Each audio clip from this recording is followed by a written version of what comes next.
Bonjour à tous et bienvenue sur ma chaîne Tuto Afro. Si c'est votre première fois d'arriver sur ma chaîne, n'hésitez pas de vous abonner, de cliquer sur la cloche de notification pour ne pas rater une de mes prochaines publications. Je publie tous les mercredis à 18h30 et samedi à la même heure de Paris.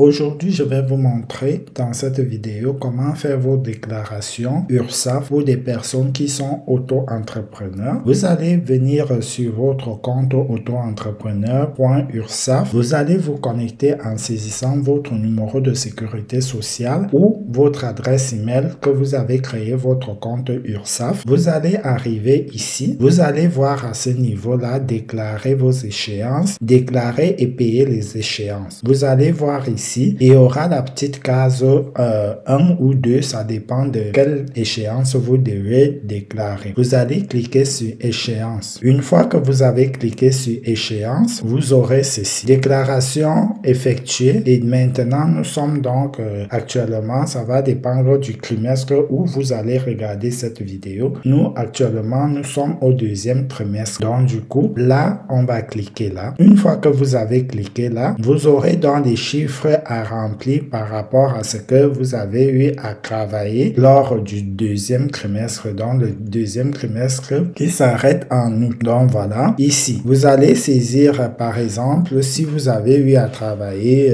100 € ou 1000 € de chiffre d'affaires, de services. Donc ça dépend de d'où vous êtes. Si vous êtes, votre service est un service de prestation de services, ici vous mettez là. Si c'est service commercial ou artisanal, c'est à ce niveau où c'est un chiffre d'affaires de vente de marchandises, vous mettez à ce niveau-là. Donc, et si vous n'avez rien fait, vous laissez comme ça 0, 0. Si par exemple, vous êtes dans cette case-là, vous mettez là, par exemple, 1000 € comme ça. Et ici, par exemple, si votre entreprise, donc vous choisissez la case qui correspond à votre chiffre d'affaires, vous appuyez sur suivant. Une fois que vous avez appuyé sur suivant, donc, vous aurez ce récapitulatif là. À ce niveau, il s'agit donc de vos cotisations. Donc là, c'est les prestations de services. Donc si vous êtes en prestation de services, vous payez ceci de cotisation. Si vous êtes en vente de marchandises, vous avez ceci. Si vous êtes en prestation de services BNC, vous êtes à ceci. Donc comme on a déclaré 1000 quelque chose, je pense 1000, du coup ça fait 22 € à payer. Et du coup, versement libératoire des impôts, c'est 1% de ce que vous avez déclaré. Et du coup, là, impôt libératoire ici et versement impôt libératoire sur le revenu 2 et là. Votre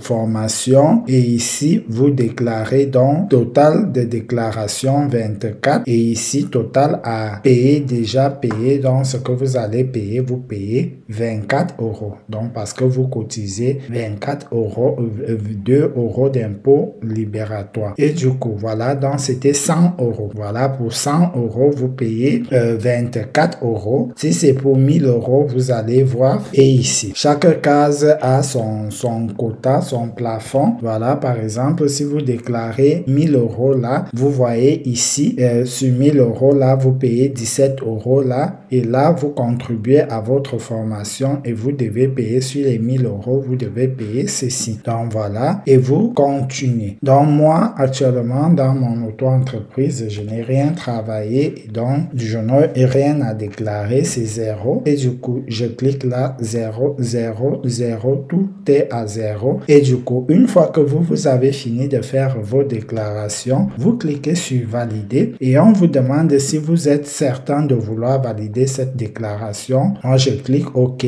vous aussi, vous cliquez OK et une fois que vous avez fini cela, votre déclaration du montant montant 0 € a été bien enregistré le 6/7 à 21 h et là vous pouvez télécharger votre justificatif de déclaration et le garder dans vos documents administratifs. Donc c'est ici que se termine cette petite vidéo qui consistait à vous montrer comment déclarer votre chiffre d'affaires sur votre compte URSSAF, donc par trimestre. Ceci se fait tous les 3 mois, donc par an on a 4 trimestres. Sur ce, n'hésitez pas de partager la vidéo à d'autres personnes et à la prochaine pour un nouveau tuto.